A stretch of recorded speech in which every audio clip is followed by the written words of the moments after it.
안녕하세요. 오늘 저희가 좀 깊이 파볼 주제는 바로 룰루레몬 애슬레티카입니다. 작년 활로민준부터였나요? 주가가 무려 44%나 하락하면서 와, 이게 대체 무슨 일인가 하고 많은 분들이 주목하셨을 텐데요. 한때는 정말 잘 나가던 그 프리미엄 애슬레저 브랜드의 거의 뭐 상징이었잖아요. 그래서 오늘 이 상황이 이게 투자자에게는 달콤한 기회일지 아니면 좀 아찔한 함정일지 한번 같이 제대로 파헤쳐 보겠습니다. 오늘 이야기에서는요, 룰루레몬 주가 하락의 좀 근본적인 원인들을 짚어보고요. 또 앞으로 반등할 가능성은 있는지, 있다면 어떤 게 좀 동력이 될 수 있을지, 그리고 최근에 나온 예상치 못한 변수까지 한번 집중적으로 살펴보려고 합니다. 자, 그럼 본격적으로 시작해 볼까요? 우선 말이죠, 현재 룰루레몬이 겪고 있는 그 어려움들부터 좀 냉정하게 봐야 할 것 같아요. 이렇게 주가가 크게 떨어졌는데, 뭐 분명한 이유가 있겠죠. 네, 그렇습니다. 지난 한 1년 동안 룰루레몬이 여러 가지 만만치 않은 도전에 직면했죠. 가장 이렇게 눈에 띄는 건 역시 매출 성장률 둔화입니다. 예전에 그 폭발적인 성장세랑 비교하면 속도가 확 줄어서 전년 대비 성장률이 한 자릿수까지 떨어졌어요. 게다가 좀 더 우려스러운 점은 이번 회계연도 첫 두 분기 동안 순이익 성장률이 마이너스를 기록했다는 겁니다. 순이익이 마이너스요. 네. 특히 그 핵심 시장인 미주 지역 있잖아요. 거기서 동일 매장 매출이 줄어든 건 상당히 좀 신경 쓰이는 부분이고요. 성장률 준화도 그런데 순이익까지 줄었다는 건 이거 좀 심각한 신호로 봐야겠네요. 그럼 앞으로 전망은 좀 어떤가요? 현재 뭐 시장의 예측들을 종합해 보면요. 올해 룰루레몬의 전체 매출 성장은 한 4% 미만. 거기에 그칠 것 같고요. 그리고 주당 순이익, 그 EPS라고 하죠. 그건 약 11% 정도 감소할 것으로 예상되고요. 물론 이렇게 좀 낮아진 올해 예상 순이익 기준으로 그 주가 수익 비율, PER 있잖아요. 현재 주가를 주당 순이익으로 나눈 값인데 그걸 계상해 보면 약 13배 수준이에요. 13배요? 네. 그래서 겉으로 보기에는 생각보다 싸네. 뭐 이렇게 느낄 수 있는 수치죠. 13배 PER이면 보통 성장주 생각하면 뭐 낮아 보이긴 하네요. 근데 이게 또 함정일 수도 있다 이런 말씀이신가요? 정확합니다. 그 PER 함정에 빠지기가 쉬운데요. 이게 올해 예상 실적이 아니라 작년에 실제로 벌어들인 순이익을 기준으로 PER을 계산하면요. 한 11.5배까지 내려가요. 더 낮아지네요. 네, 숫자로만 보면 더 저렴해 보이죠? 하지만 정말 중요한 건 왜 순이익이 감소했는가? 그리고 앞으로 이 기업이 예전처럼 그 프리미엄 가치를 계속 제공하면서 수익성을 회복할 수 있겠느냐? 바로 이 점입니다. 단순히 뭐 과거 실적 대비 싸다. 이것만으로는 좀 부족하죠. 그 기업의 근본적인 경쟁력, 그리고 가치 제한이 계속 유지되는지가 핵심이에요. 그렇군요. 그럼 그 수익성이 안 좋아진 구체적인 원인도 좀 궁금한데요. 이게 뭐 내부적인 문제인가요? 아니면 외부 요인이 큰 건가요? 복합적인데 특히 외부적인 요인이 좀 크게 작용하고 있습니다. 그게 바로 관세 문제예요. 룰루레몬처럼 이렇게 프리미엄 이미지를 가진 브랜드도 결국 제품 생산은 비용 효율성 때문에 해외, 특히 아시아 지역 아웃소싱에 크게 의존하거든요. 그렇죠. 대부분 그렇죠. 관세 문제라면 구체적으로 어떤 영향인데요? 지난달에 회사 측에서 발표한 내용을 보면요. 새로 부과되는 관세도 있고 또 기존에 소액 해외 직구 물품에 적용되던 관세 면제 혜택 있잖아요. 그게 이른바 최소 허용 기준 면세라고 하는데 이게 폐지되거나 축소될 가능성을 반영했더니 올해 총 이익, 그러니까 그로스 프로핏이 무려 2억 4천만 달러나 감소할 걸로 예상된다고 밝혔습니다. 와, 2억 4천만 달러요? 네, 이 정도 규모면 전체 수익성에 상당한 부담이죠. 원가 상승 압박이 커지는 겁니다. 근데 제품 가격을 올리자니 수요가 줄까 걱정이고 안 올리자니 마진이 줄어드는 약간 그런 딜레마에 빠진 거죠. 와, 2억 4천만 달러면 정말 큰 금액이네요. 이런 어려움들을 듣고 보니까 상황이 꽤 심각해 보이는데 그럼에도 불구하고 좀 긍정적인 측면을 찾아볼 수도 있을까요? 뭐 모든 이야기가 다 어둡지만은 않을 것 같은데요. 물론입니다. 위기 속에서도 기회 요인은 분명히 있습니다. 우선 가장 기본적인 사실은요. 성장률이 둔화된 거지 역성장으로 돌아선 건 아니라는 점이에요. 매출 규모 자체는 여전히 늘고 있습니다. 속도가 좀 느려졌을 뿐이죠. 그건 다행이네요. 네. 그리고 더 중요한 건 룰루레몬이라는 브랜드가 가진 힘, 이게 여전하다는 거죠. 여전히 많은 소비자들에게 저거 갖고 싶다 어느 정도의 선망의 대상으로 인식되고 있다는 점은 매우 강력한 자산입니다. 이런 브랜드 충성도나 이미지는 뭐 단기간에 만들어지는 게 아니니까요. 그렇죠. 브랜드 파워가 여전하다는 건 진짜 중요한 포인트네요. 그렇다면 앞으로 실적이 좀 나아질 거라는 기대감도 있을까요? 조심스럽긴 한데요. 긍정적인 예측도 나오고 있습니다. 시장 분석가들은 내년, 그러니까 2025 회계연도에는 순이익이 다시 성장세로 돌아설 것으로 보고 있어요. 물론 그 예상 증가율이 약 1% 수준에 그쳐서 2년 전에 그 화려했던 실적에는 한참 못 미치죠. 1%면 좀 아쉽긴 하네요. 네, 그렇죠. 하지만 중요한 건 하락세를 멈추고 이제 바닥을 다질 수 있다. 이런 신호로 해석될 여지가 있다는 점입니다. 여기서 더 나아가서 2026 회계연도에는 매출 성장률이 다시 좀 속도를 내서 거의 5% 수준까지 회복될 거다 이런 전망도 있고요. 점진적인 회복세를 기대하는 거죠. 룰루레몬 자체의 노력도 중요하겠지만 결국 속해 있는 시장, 이 애슬레저 시장 정체 분위기도 중요할 텐데요. 이 시장 자체는 계속 크고 있나요? 바로 그 점이 룰루레몬에게는 가장 큰 기회 요인 중 하나입니다. 애슬레저 트렌드는 이제 일시적인 유행이 아니라 하나의 라이프 스타일로 완전히 자리 잡았잖아요. 맞아요. 포춘 비즈니스 인사이트 같은 시장 조사기관 분석을 보면요. 전 세계 애슬레저 시장 규모가 작년에 한 3,385억 달러 정도였는데 2032년에는 무려 7,160억 달러를 넘어설 것으로 예상됩니다. 7천억 달러요?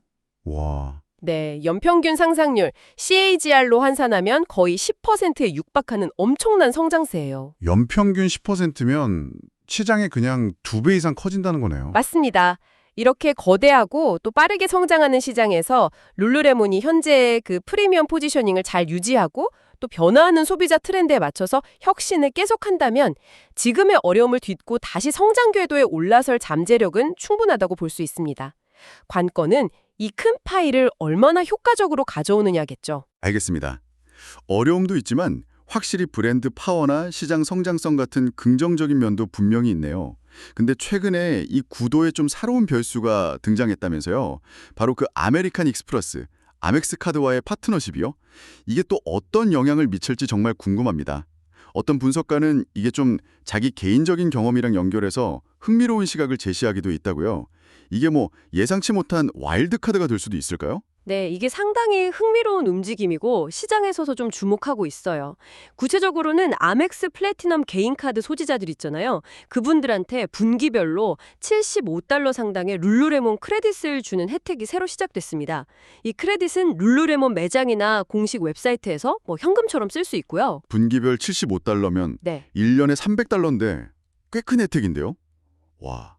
아멕스 플래티넘 카드 사용자들은 구매력도 좀 높을 텐데 룰루레몬 입장에서는 매출 올리는데 확실히 도움이 될 것 같은데요. 단기적인 효과는 분명히 긍정적일 가능성이 높습니다. 아멕스 플래티넘 카드가 연회비가 비싼 만큼 소지자들은 어느 정도 구매력을 갖춘 소비자들이 맞죠.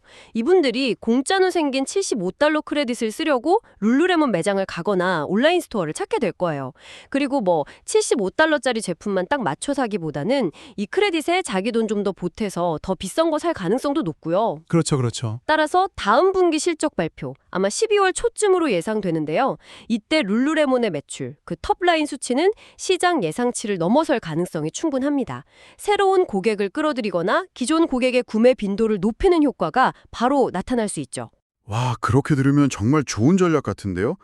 매출 늘고 구매력 있는 고객도 잡고 근데 왜 이걸 와일드 카드라고 부르는 걸까요?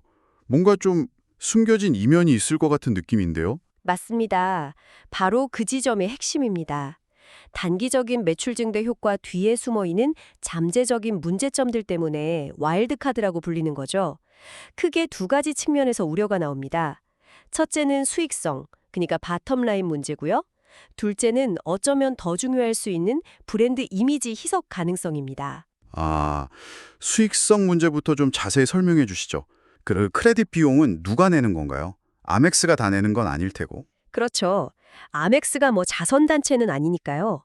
이 75달러 크레딧 제공에 드는 비용을 룰루레몬하고 아멕스가 정확히 어떤 비율로 나누는지는 외부에 공개되지는 않았어요. 하지만 보통 이런 종류의 제휴 프로모션을 보면 브랜드 쪽에서 상당 부분 비용을 부담하거나 아니면 최소한 상품을 아주 큰 폭의 할인가로 아멕스 쪽에 제공하는 형태가 많거든요. 아하. 결국 룰루레몬 입장에서는 이 크레딧을 통해 발생하는 매출이 일반 소비자가 정가나 약간 할인받고 사는 경우보다 마진율이 훨씬 낮을 가능성이 매우 높습니다. 따라서 겉으로 보이는 매출, 탑라인은 예상보다 좋게 나올 수 있어도 실제 회사 주머니에 들어오는 순이익, 바텀라인은 기대에 못 미치거나 심지어 악화될 수도 있다. 이런 분석이 나옵니다. 아, 빛 좋은 개살구가 될 수도 있다. 이런 거군요. 네, 그런 셈이죠. 그렇군요. 매출이 늘어도 이익이 안 남으면 장기적으로는 좀 의미가 없을 수도 있겠나요? 그럼 두 번째 문제, 그 브랜드 이미지 희석은 어떤 이야기인가요? 이게 더 중요할 수 있다고 하셨잖아요. 네, 어쩌면 이게 더 근본적인 문제일 수 있습니다.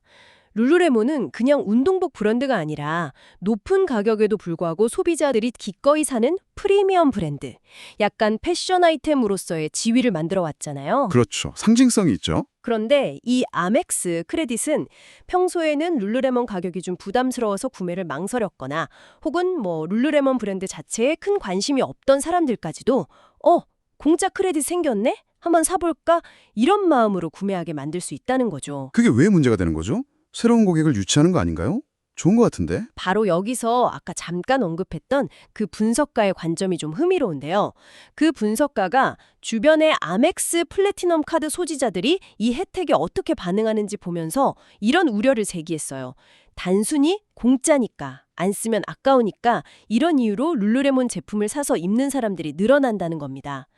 이 과정에서 룰루레몬 옷을 입는다는 게 더 이상 뭔가 특별하거나 선망의 대상이 되는 경험이 아니라 그냥 아멕스 혜택으로 받은 옷, 이 정도로 여겨질 수 있다는 거죠. 아, 길거리에서 룰루레몬 로고를 더 자주 볼 수는 있겠지만 그게 브랜드 가치를 높이는 방향이 아니라 오히려 저거 흔한 브랜드네? 할인으로 사는 브랜드구나. 이런 인식을 심어줄 수 있다는 우려예요.